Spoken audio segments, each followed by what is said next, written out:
In the last session, I mentioned that Bible prophecy is all about Israel and the Lord Jesus. In session 2, we will be looking at the nation of Israel, God's promised land, and the situation in the Middle East.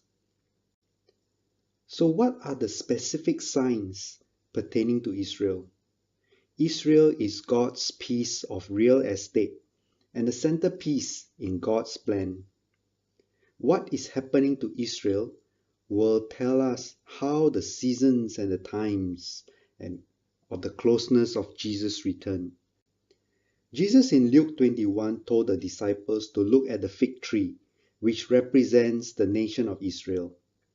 He said that when you see these things taking place, you know that the kingdom of God is near. Israel is a small nation. It is only 1% of the human race. Only about 13 million Jews out of the over 6 billion world population. Even though they are a small nation, they've outlasted the great empires like the Egyptian, Babylonian, Persian, Greek, and Roman empires. Why? Because of a God who keeps to his promises. In Genesis chapter 12, verses 2 and 3, God said that Israel will be a great nation and all the peoples on earth will be blessed through the Jews. The Jews have made great contribution to mankind. From 1901 to 2007, 176 of the 777 Nobel Prize winners are Jews. And nowhere in human history will you find a language that has been dead for thousands of years being revived again, besides the Hebrew language. The Hebrew language has been extinct for about 2,500 years. Israel was under the rule of many empires, the Babylonians, Persians, Greek, and Romans. And when Jesus walked on this earth, the language used was the Roman language, because the region was under the rule of the Roman Empire. But when the nation of Israel was born again in 1948, Hebrew language was revived. Now you can find Hebrew language on your PC. You can select Hebrew fonts when using Microsoft Word. The Bible in Zephaniah chapter 3 verse 9 says that God will restore to his people the pure language so that they will call on the name of the Lord. The Hebrew language is revived again so that God be glorified. The other important milestone is the rebirth of the nation of Israel. There are many verses in the Bible in which God says that the nation of Israel will be restored again, that the Jews will come back from the four corners of the earth. Israel declared independence in May 1948, despite the Jews being outnumbered by the Arabs at that time. There were only about 70,000 Jews living in the land then, amongst the 700,000 Arabs. And in the neighboring countries, there are about 13 million Arabs. Yet, the nation of Israel came about against all odds. And in Amos chapter 9 verses 14 and 15, God says that the reborn Israel will never be plucked out of the land again. Even before Israel's independence in 1948, God had laid down the groundwork for the rebirth of Israel way back in 1917.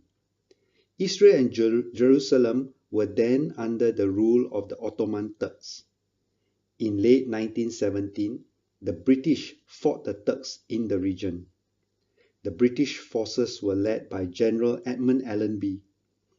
Edmund Allenby, thanks to his mother, was a God-fearing Christian.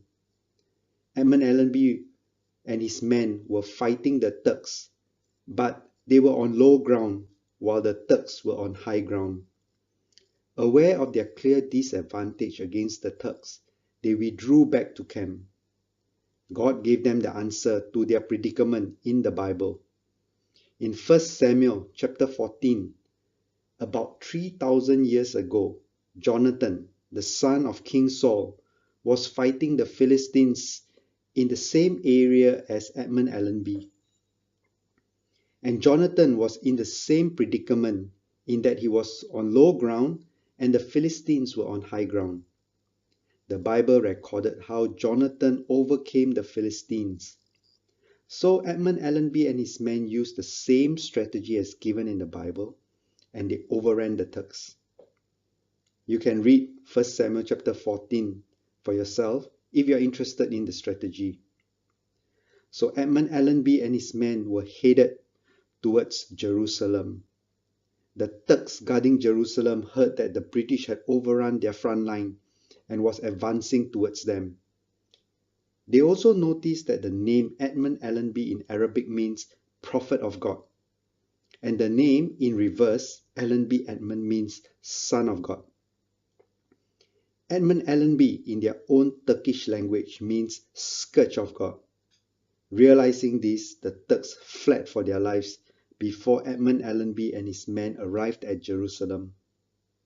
So the British took over Jerusalem without firing a single shot. Being a God-fearing Christian, Edmund Allenby got down from his horse before entering Jerusalem. He instead walked into Jerusalem on foot because he said that the Lord Jesus entered Jerusalem on a donkey and he cannot be higher than his Lord by riding on a horse. So the land came under the British in 1917. This was how God prepared the land for the eventual return of the Jews. The rebirth of Israel is prophesied in Ezekiel chapter 37. The prophet Ezekiel saw a valley of dry bones, and later the bones took on flesh and came to life.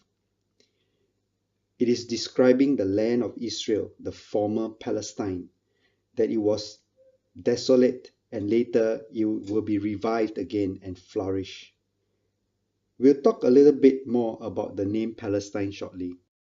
When Israel was formed again, Jews from all around the world returned to the nation. One of the verses in scripture, Zechariah chapter 10, says that God will redeem them and they will be as numerous as before.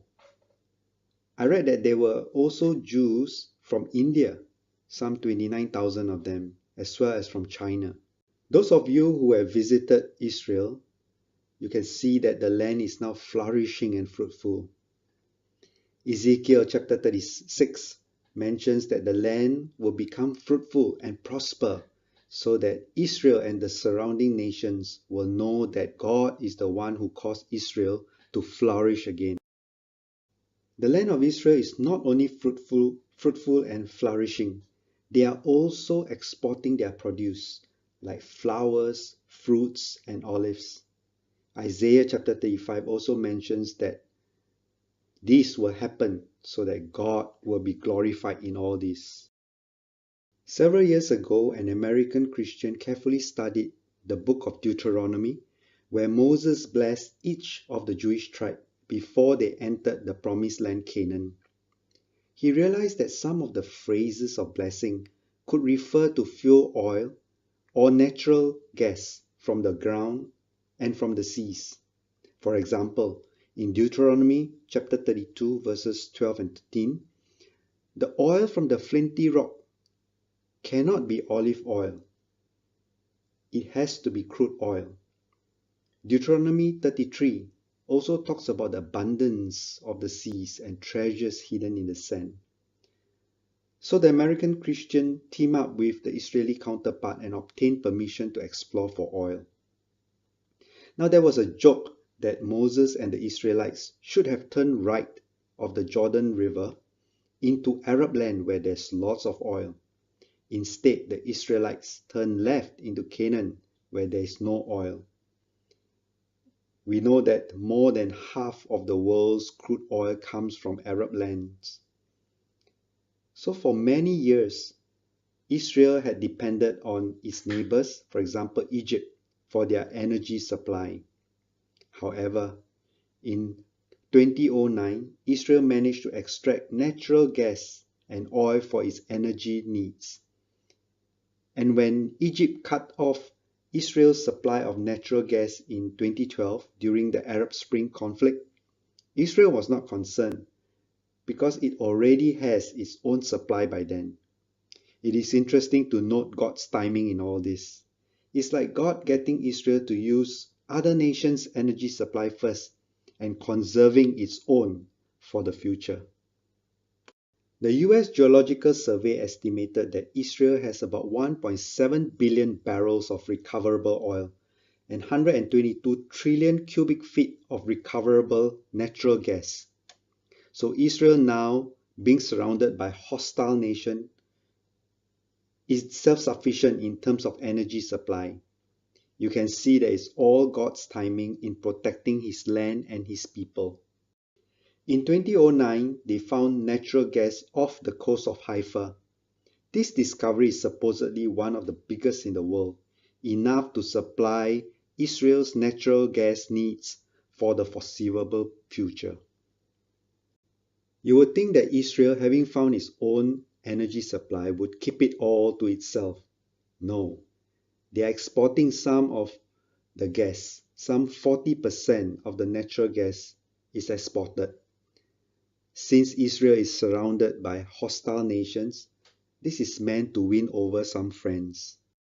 It is also interesting to note that in Zechariah chapter 14, it says that the Mount of Olives will one day split into two, half to the north and the other half to the south.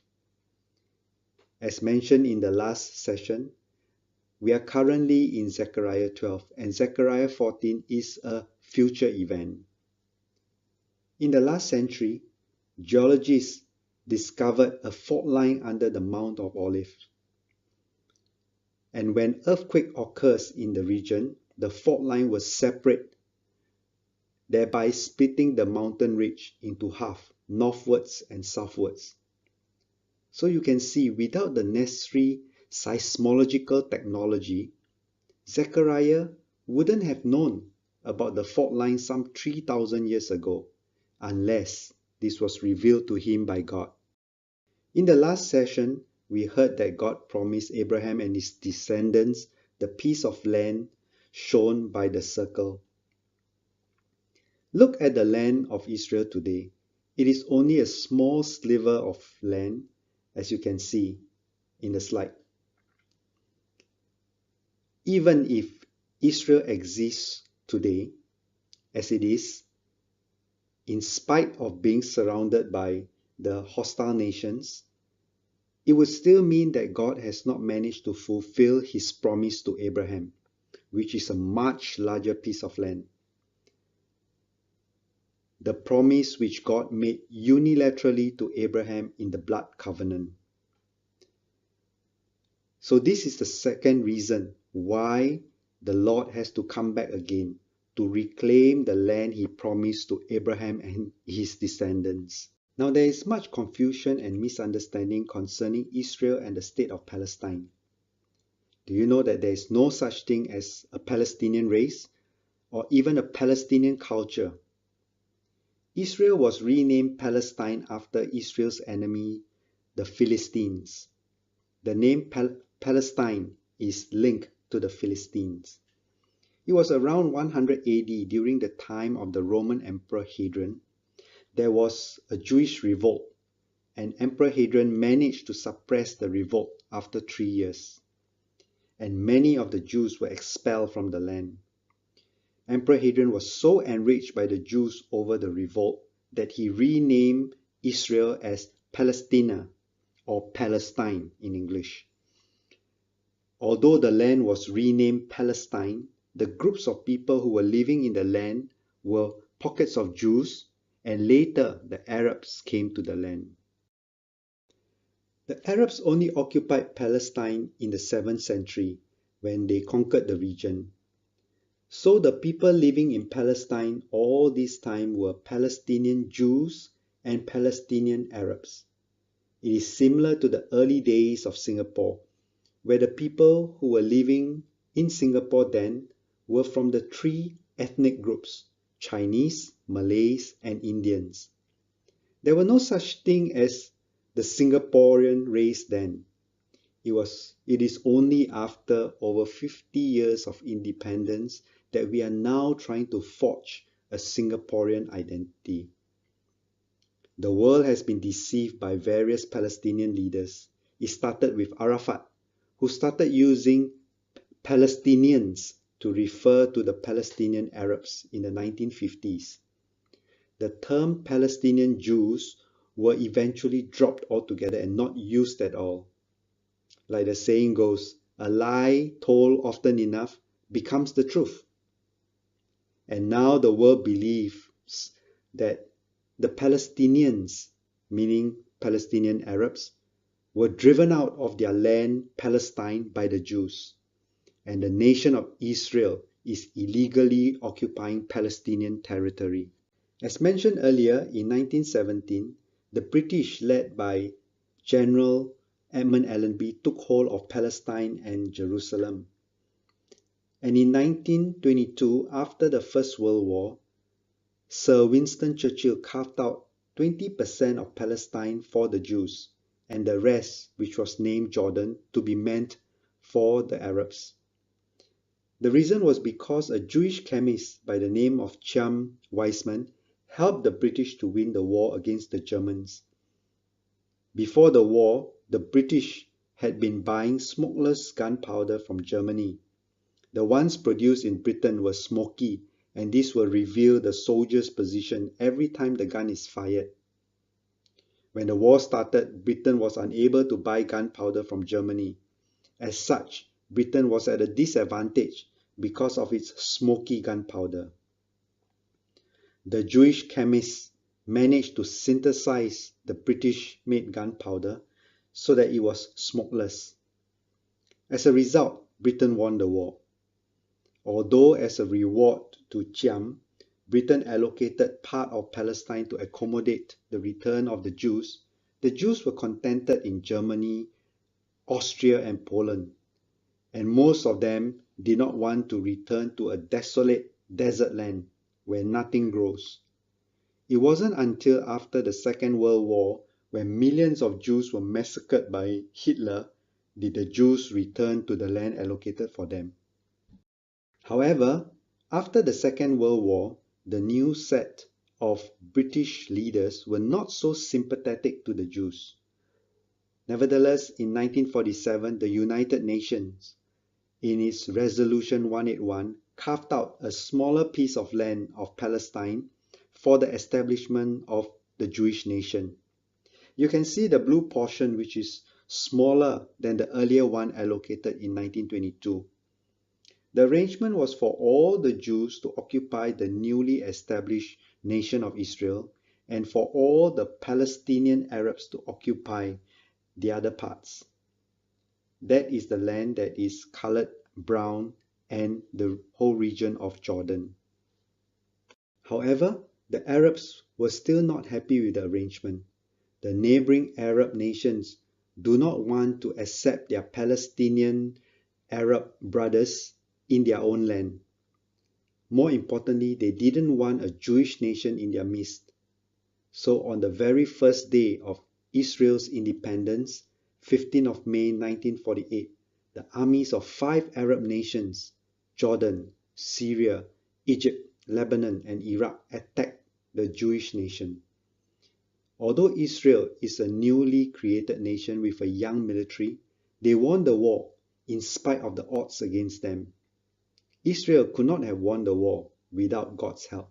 The Arab nations, after losing the war to Israel, still do not accept the Palestinian Arabs in their land and settle them in refugee camps in the region of West Bank surrounding the border of Israel. This eventually gave rise to the supposedly Palestinian refugees problem. And the world is made to believe that Israel had displaced the Palestinians. As a result, Israel is responsible and needed to give up land to solve the Palestinian refugees problem. Since the early 1990s, the world has been trying to get Israel and the Palestinians to agree on a peace agreement, the two-state solution. We will talk more about this in a subsequent session when we talk about the white horse in Revelation. Today, Israel is surrounded by hostile nations. Some of these nations even publicly mention that their aim is to destroy and wipe out the Jewish nation. Do you know that the nation of Israel is not found in some maps? Some of the well-known map publishers left out Israel in their maps because the Middle Eastern countries would not buy maps with Israel in it. You will find that Israel is not found in the map of the flight paths on the TV screens in some aircrafts. However, it's unlikely that Israel will be eliminated because, as mentioned, God says in Amos chapter 9 that Israel will not be plucked out a second time. Bible scholars say that we are now living in the days as described by Zechariah chapter 12. If you look at Zechariah chapter 12, it says that Israel will become a cup of poison to its neighboring countries, and Jerusalem will be a heavy stone burdening the world. We see that Israel is now surrounded by hostile nations trying to get rid of it. In fact, Prime Minister Benjamin Netanyahu once said that Israel is the most threatened country in the world. The Bible even names some of these nations that will be hostile to Israel, and this was written out 3,000 years ago. The modern names are given in red on the slide. And indeed, Jerusalem is now a concern to the whole world. Israel and Jerusalem have been the subject of discussion at the United Nations every year. The book of Psalms is not just about songs. If you look at Psalm 83, it has prophetic passages. In Psalm 83, Israel's enemies say that they want to destroy Israel as a nation so that Israel's name will be remembered no more. The Bible also lists the hostile nations. Since the very first day of its independence, Israel has been fighting wars after war because its enemy want to wipe it out. I've only listed 5 of the major wars that Israel has fought. And yet, in spite of the odds against it, Israel won every war, but not without God's help. This table shows Israel before and after 1948. During the independence in 1948, there were only about 70,000 Jews. And now, almost 70 years later, the Jewish population is over 6 million. Israel was formerly a desolate wasteland with over 80% desert. Now it has transformed into one of the largest food and flour exporters in the world. It was dependent on others for its energy supply. And we learned that in 2009, Israel found natural gas and is now energy sufficient and even exports its natural gas. In the wars that Israel fought so far, the nation was very close to being wiped out in the 1973 Yom Kippur War. In that war, Israel was attacked from 3 sides: Egypt, Jordan, and Syria.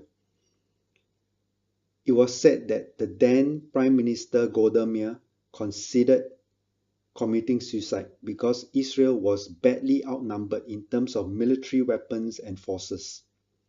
The women and children were even getting ready to dig mass graves while the men fought the battle. Out of desperation, Golda Meir picked up the phone and called the US President Richard Nixon. She told him that if the US did not help Israel, there would no longer be any Jewish nation.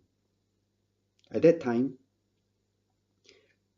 with Golda Meir on the other side of the phone, President Nixon remembered what his mother had said. Nixon's mother read to him Bible stories when he was young.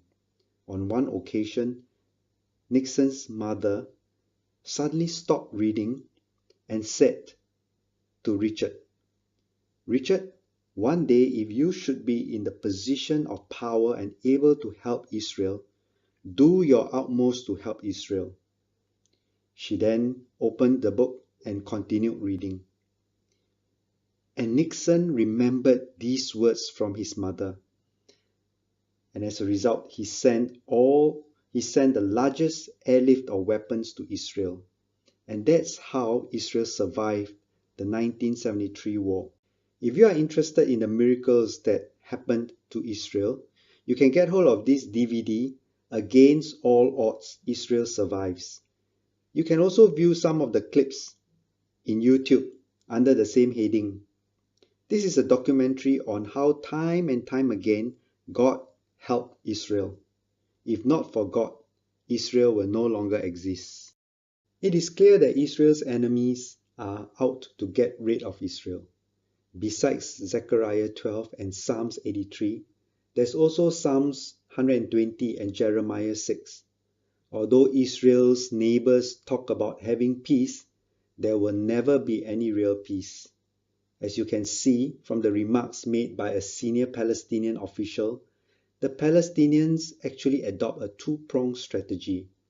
One is through diplomatic means, getting the world to sympathize with them and be on their side and negotiate a temporary two-state solution, the Israel-Palestine Agreement.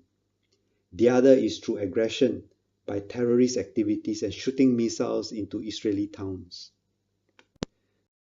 The Palestinians also instill in their people the hatred for Israel, and they start by indoctrinating them as young as 5 to 6 years old. Now, Israel can be divided into 3 segments, like the layout of the tabernacle in the wilderness or the Jewish temples. God gave instructions that the layout of the tabernacle and the temples to be divided into the outer court, the inner court, and the Holy of Holies. Likewise, the nation of Israel is the outer court. The Holy Land, Jerusalem, is the inner court, and the Temple Mount, the Holy of Holies. Note this pattern as we will come back to it again when we talk about the heavenly signs.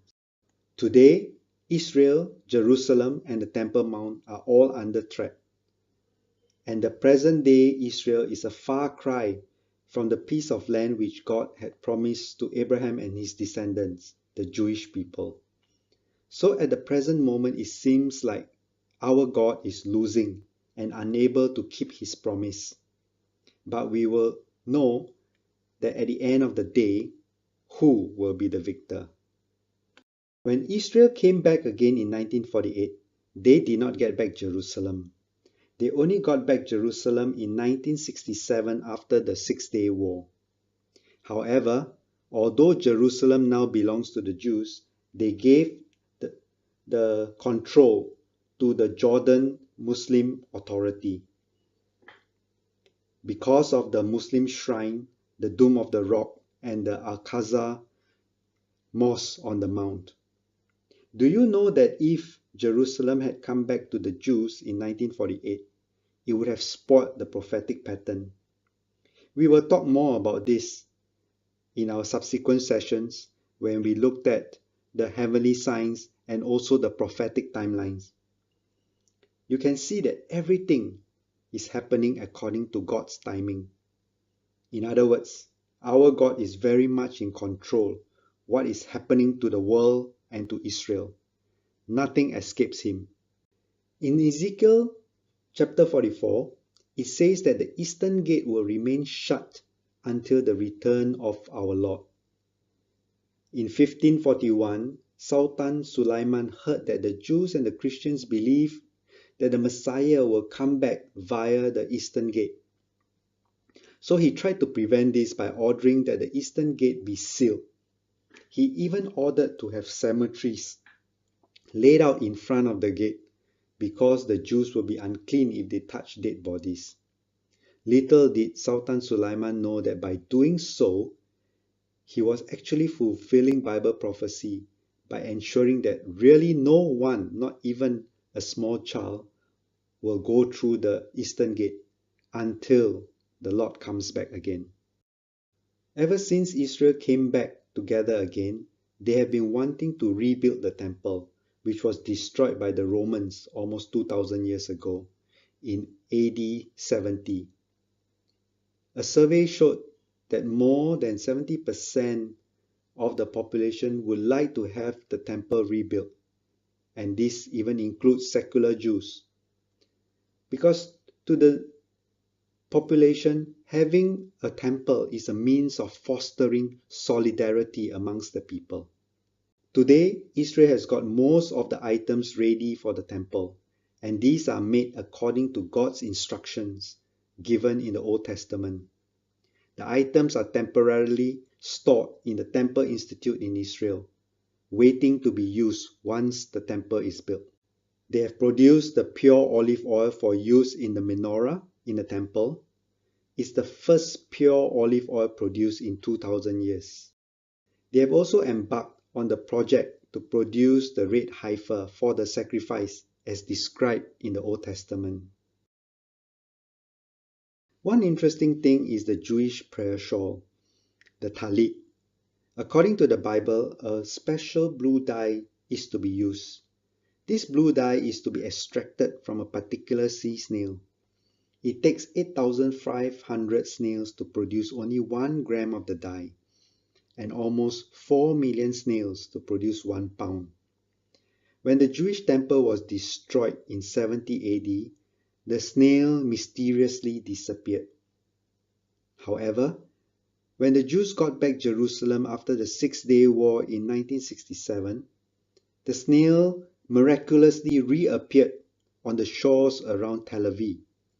And it so happens that the dye makers in Joppa still have the method of extracting the blue dye. And this was handed down through the generations. So now they have the blue dye again for the prayer shawl.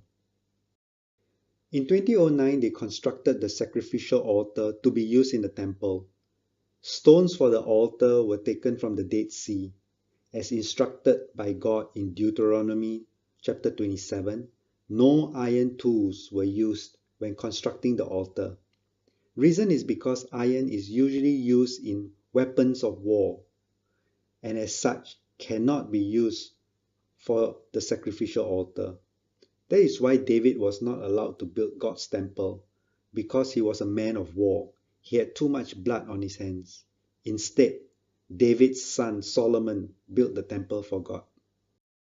In August 2016, they made another significant step by appointing a high priest who will conduct the temple services in accordance to Jewish laws. Bible scholars say that the Jewish temple will be rebuilt in the end times. This is because, as given in Isaiah chapter 2 and Revelation, as well as other parts of the Bible, the temple is mentioned in the last days. The issue is where will be the actual site of the Jewish temple. Building the temple on the Temple Mount is currently a problem because of the Muslim shrine, the Dome of the Rock, is located on the Temple Mount. Some have suggested that perhaps the Jewish temple can be built to the north of the Muslim shrine, where there is enough space for a temple, as shown in the slide. However, it is very unlikely that the Muslims will allow it, since Jews are even prevented from going up onto the mount. Some say that the current location of the Muslim shrine is exactly the place where the original Holy of Holies was. And so the Jewish temple has to be built exactly on the location of the Muslim shrine. In fact, several years ago, some Jewish zealots planned to blow up the Muslim shrine, but fortunately they were stopped by the police. Otherwise, it would have been the start of a Third World War. Others say that the original location of the Holy of Holies is just south of the Muslim shrine on the Temple Mount, and so the temple should be built to the south of the shrine as shown in the picture. The reason for the uncertainty in the original location of the Holy of Holies is because archaeological diggings are disallowed on the Temple Mount by the Muslim authorities, and so it is difficult to pinpoint the actual location of the Holy of Holies on the Temple Mount. There is recently yet another theory as to location of the former Jewish temple, one which I find very convincing. In Matthew chapter 24, Jesus told his disciples that not one stone of the temple will be left on another. It was recorded that the Romans totally destroyed the Jewish temple in 70 AD. If this is the case, then there should not be any standing structure of the temple today. And yet, the Jews pray at what they deem as the remaining structure of the former temple, commonly known as the Wailing Wall. This is the wall shaded in red in the picture. If the Wailing Wall is indeed the sole remaining structure of the former temple, then Jesus was wrong when he said not one stone will be left on another. So the theory says that the current Temple Mount site, which includes the Wailing Wall, is actually the site of the former Roman fort and not the former Jewish temple. In 70 AD, as recorded, the Romans squashed the Jewish uprising. They destroyed and flattened the Jewish temple and, unlikely, the Roman fort. The confusion regarding the site of the temple might have arose during the time of the Crusades.